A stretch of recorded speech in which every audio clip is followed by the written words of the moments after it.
Hi everybody, Angel here, and I hope you're doing great. And today I am here to talk about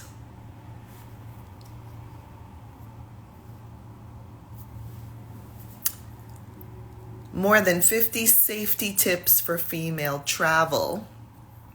And I'm going to actually pin the topic so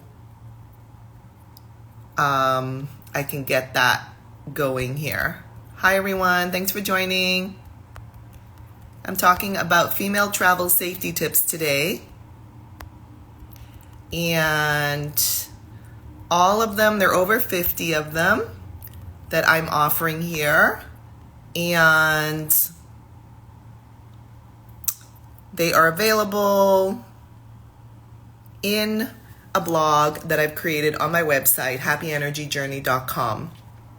So I'm going to jump right in. I have a lot to cover today. Thanks for joining, either live or on the replay. So travel is one of the greatest pleasures of my entire life. So I'm thrilled to share this information with you. I found along my various journeys and trips and learning more about how we travel as women from my personal experience and from the experiences of other women, by far, I repeat, by far, one of the biggest concerns of female travelers is safety. I'm in many female travel groups on Facebook, and the topic of safety surfaces frequently for many, obviously very good reasons, of course. And in addition to the multitude of great articles that are out there, that are available with tips for traveling safely as a woman, this is why I am sharing my top tips for staying safe as a female traveler, whether traveling alone or with a companion or with a group. Regardless of the travel styles and options, women have many safety concerns that require planning, solutions, and options. So, in this blog, I am sharing more than 50 safety travel tips that I've accumulated in my personal travel experience to over 30 countries and hundreds of towns and cities across 6 out of 7 continents. I've been lucky to visit countries, towns, and cities in North America, South America, Europe, Africa, Asia, and Oceania. And I only have Antarctica left as the 7th continent to round out my travel experiences. So my safety travel tips are related to documents, accommodation, phone, clothing, people, self-defense, and awareness. So let's get started with my list of safety suggestions. Number 1, learn about travel advisories before booking your trip to determine if the destination is safe. So in the blog, there is a link that will take you to travel advisories, or you can Google it and do an online search for the destination about the current safety travel advisories. Number 2, do a Google search of the news on the destination to learn about the location before booking your trip. Number 3, email a photo of your passport to someone you trust. Number 4, send your travel itinerary to someone you trust. Number 5, buy travel insurance and email a copy to someone you trust. Number 6, if there is an embassy of your country where you are visiting, you might choose to register with the embassy. So you would search whatever your nationality is, and you would do an internet search to find the embassy of your country in the destination that you are visiting abroad, overseas. Number 7, leave your passport and large amounts of cash and extra credit cards in the locked safe in your accommodation. Now, in some places, it is said that visitors are required to keep identification on them. And in many cases, that would be a passport. So once you've determined that you're not required to keep identification or your passport on you in that particular country, then I highly recommend you leave your passport in the locked safe in your accommodation. Number 8, choose accommodation that is in a safe neighborhood. You can research safe neighborhoods online. I do that all the time. And you could also choose an area where embassies are located. So I actually stumbled across this safety tip by accident on a trip many years ago. And I was in a hotel and I was in a taxi just driving by and I noticed, oh my gosh, there's the embassy. And then it happened again, when I was in another city, another country, and I was just walking around the neighborhood and I saw that there was the embassy. And I was like, oh my gosh, this is great. So personally, I have come to believe that choosing a safe neighborhood is key. And one of the indicators, one of the signs is if there are embassies in that particular neighborhood, because honestly, by definition, it's common sense. That's going to be a safe neighborhood. Number 9, choose accommodation with a 24-hour front desk presence. Now, the reason I bring this up is because I've seen in comments from other female travelers that they have had a situation where there was not 24-hour security or front desk presence, and it made them uncomfortable. And so they didn't really feel safe, like returning to their accommodation without actually having like someone there late at night. So yeah, that's why I included this as number 9. Number 10, bolt all locks and latches on your accommodation door. That's going to add extra safety during your trip. Number 11, do not open your accommodation door for anyone you do not recognize, even if they claim to be sent by the accommodation property. Beware that there are people out there who do not always have your best interest at heart. Number 12, do not post the name or location of your hotel or accommodation on social media, at least until after you have completed your trip. Again, you never know who's watching you on social media, so I highly recommend you do not share the name or location of where you are staying until after you've returned safely, of course. Number 13. Notice and identify landmarks when you're walking around or you're driving around, in the new place that you are. Landmarks like a shop, a tree, a building, for example, that are near your accommodation so that you know when you are safely approaching your accommodation. And this has helped me a lot to feel more safe and secure, to feel more comfortable in my new surroundings so that I know when I'm getting close to where I'm staying. Number 14, keep your mobile phone charged for use if needed. That's really important because you never know when you're going to need your mobile phone. Keep it charged up. Number 15, include roaming on your mobile phone and or buy a local SIM card or eSIM to use your mobile if needed. This can be helpful, particularly in places where there's not a lot of free Wi-Fi available. There's some places that are just notorious, very well known for not having a lot of free Wi-Fi. And then there are other places that are super great and there's Wi-Fi, practically almost everywhere.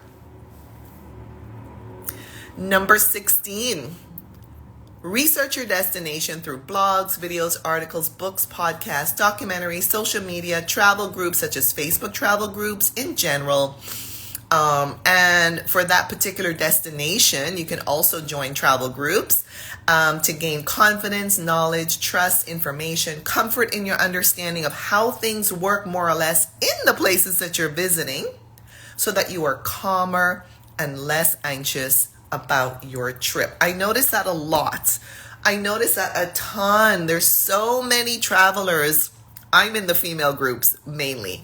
There's so many female travelers who are anxious about their trip, who are doubting whether they can even function properly on their trips. And I feel a large part of it is because they haven't really done the research. They haven't really learned about where they're going. Now, I'm not saying, of course, that you need to do an exhaustive set of research. Of course, I'm not saying that. However, I'm saying to have a general idea of where you're going so that you are more comfortable and confident, more aware once you land. That's super duper important. You know, we want to, of course, have beautiful new experiences when we travel, exciting experiences when we travel.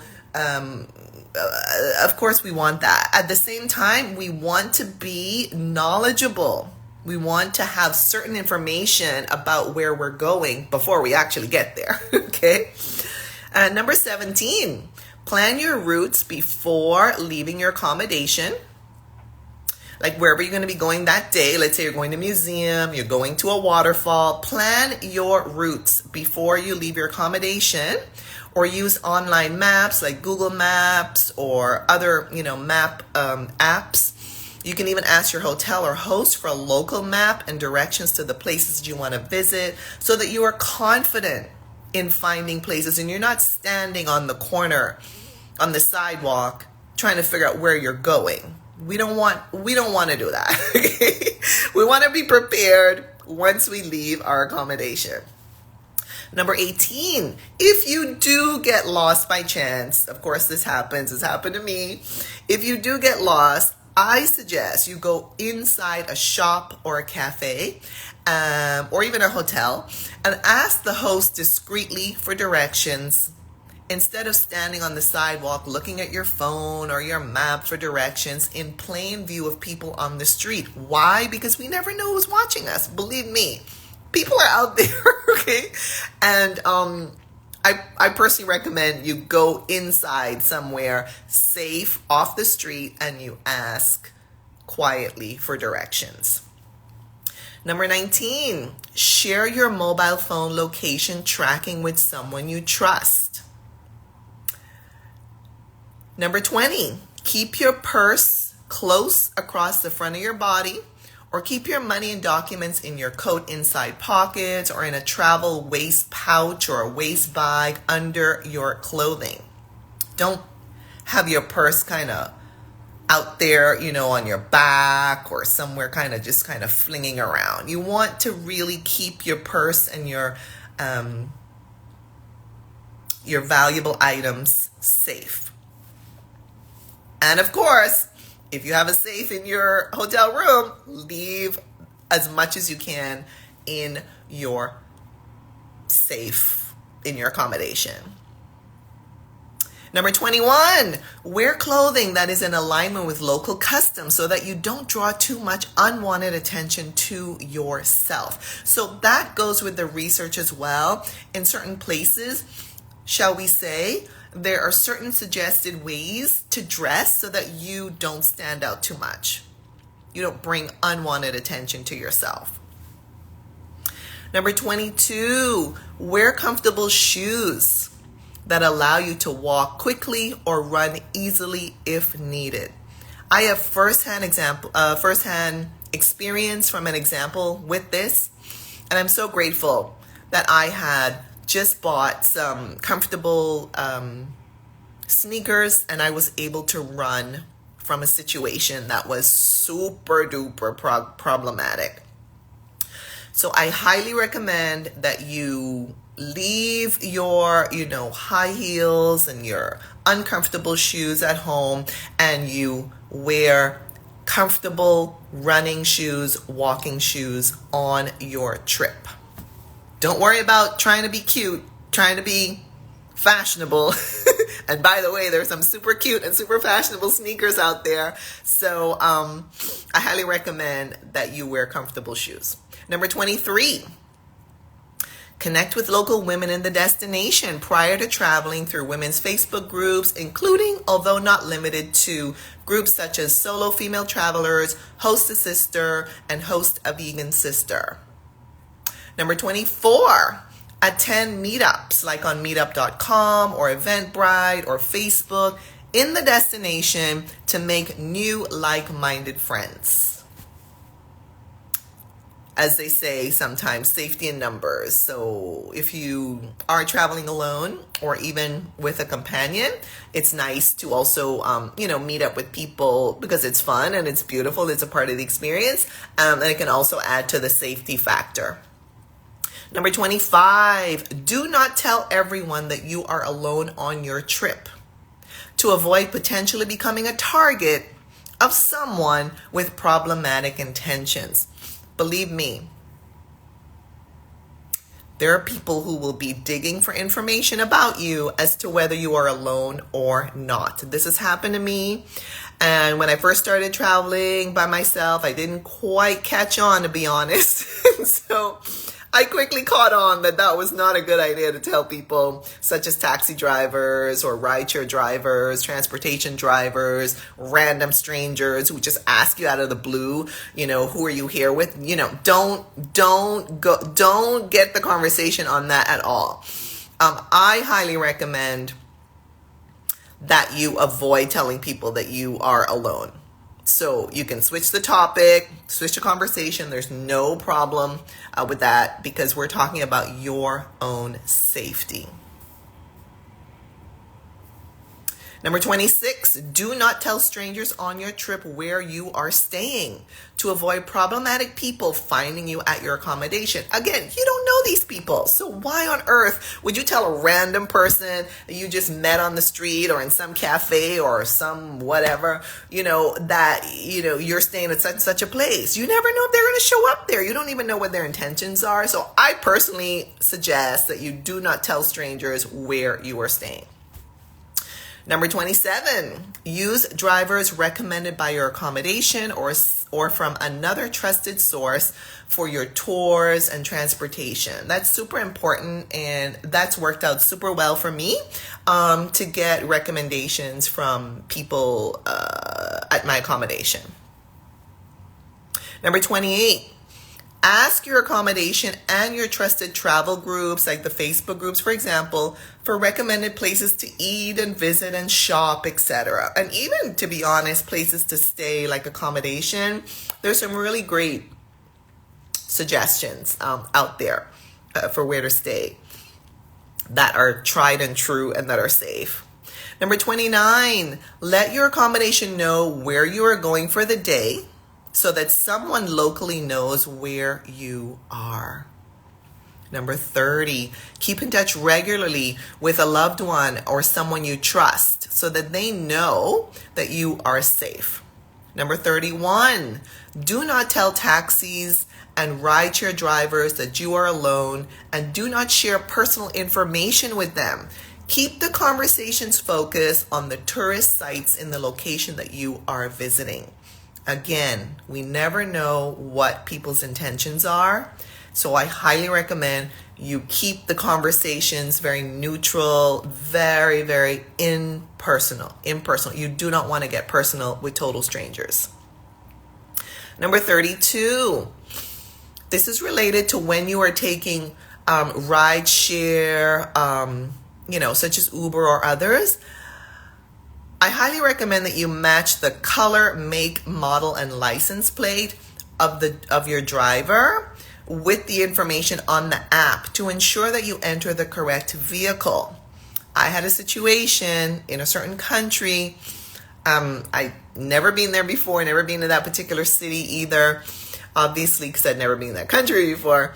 And someone pulled up. I was waiting for an Uber. Someone pulled up in the same make and model of the car. And he tried to get me to enter that car. And I realized that it was not the same tag number, license plate number, and it wasn't the same color that was on the app. So I did not enter the vehicle, obviously, thankfully. So I highly recommend that you, and my driver came right after that. So I highly recommend that you really pay attention to color of the car, make, model, and license plate number. Number 33, take a self-defense class prior to traveling so that you can cultivate that inner confidence and skills that will strengthen your courage in public, even if you never have to use the self-defense skills that you learned. This really is very, very helpful. In your hometown, your home city, I highly recommend you take some self-defense classes. I know it's helped me a lot, and it can really help just with your inner confidence and your inner peace and your safety overall. Number 34, check if the local tap water is safe to drink to avoid potential issues. Number 35, do not drink too much alcohol to allow yourself to stay alert. Number 36, do not accept drinks given to you or bought by other people. You never know what people's intentions are. Number 37, do not leave your drink out of your sight at any time once it is served to you by the server.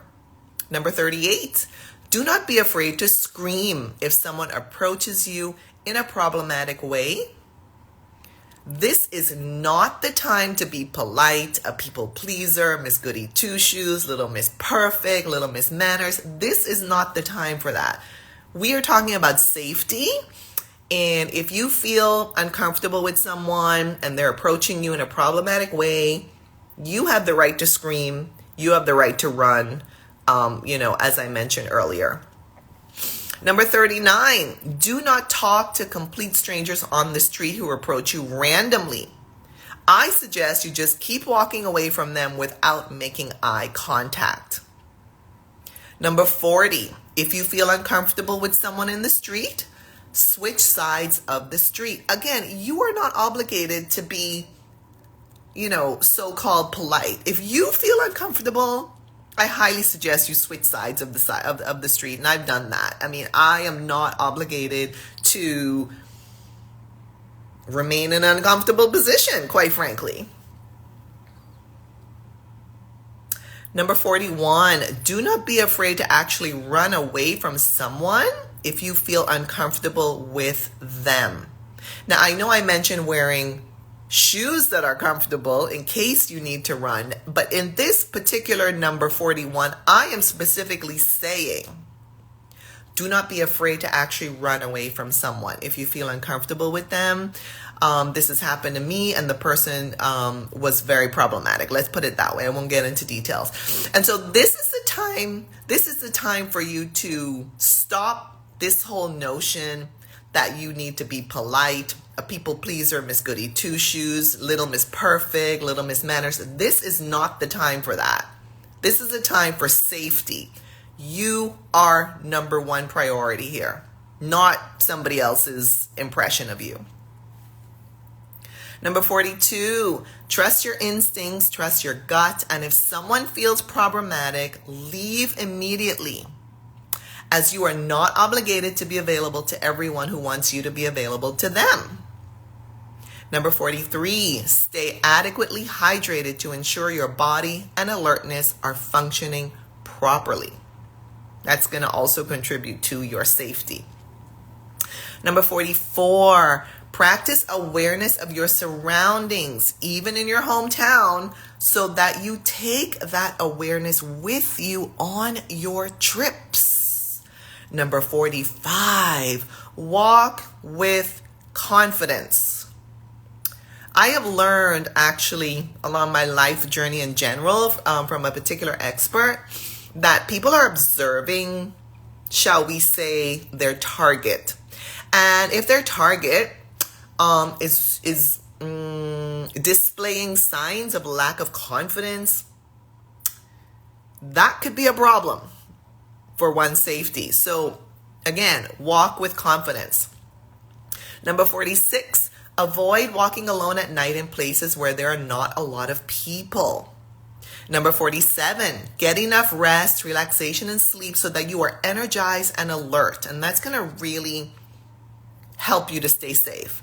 Number 48, attend local classes such as yoga, deep breathing, meditation sessions in yoga and wellness spaces to be in the safety of like-minded people. And this will also increase your clarity and alertness and therefore your safety. Number 49, practice mindfulness and attention to your surroundings by noticing the sounds and smells, people, and places around you. And notice how you are feeling in your body so that you are more aware and alert to stay safe in the present moment versus being preoccupied, distracted by the past or the future, and to keep your awareness of your surroundings to avoid colliding with objects. And that's not safe. And believe me, that's happened to me where I was so enthralled with my surroundings. I was looking around, not looking where I was going, and I basically collided with an object on the sidewalk. So that is not good. And you want to, be aware where you're stepping. You don't want to step into a hole or, trip over something. Of course, this happens, but we want to minimize that as much as possible to stay as safe as possible. Number 50, practice meditation, deep breathing, and journaling to calm your nervous system and enhance your enjoyment of your trip. And that's going to keep you safer. Number 51, choose a retreat as a best of both worlds travel option between solo travel and group travel, so that you'll have travel companions for most of your trip with the option for alone time whenever you wish. Or even if you go on a retreat and you don't want to be with the group for most of the trip, you have the option to spend more alone time if that is more comfortable for you. Number 52, enjoy your trip. After all, enjoyment is a part of being a safe traveler, since if you're not having a nice time, you might become more distracted by your lack of enjoyment. So I highly recommend that you enjoy your trip. And the last one, number 53, share your own travel safety tips with others. You can write blogs, articles, videos, posts, etc. to expand the knowledge and experiences of female travelers worldwide. So I would super love to hear your thoughts about these travel safety tips that I've shared. And it would also be great to hear your personal travel safety tips. So please add those in the comments. And I'll be back to share more travel tips in the near future on other topics, not just safety. There's so many topics, particularly for women. I can identify with that. And so based on my experience on 6 out of the 7 continents in over 30 countries, I have a lot of tips that I can share on other travel topics. So I'll be adding those coming up soon. So thank you for staying till the end of this video. And I invite you to follow me on YouTube and Instagram and check out my website, happyenergyjourney.com. And meanwhile, I wish you a beautiful rest of your day wherever you are in the world. Take good care, everybody. Thanks for joining. Bye-bye.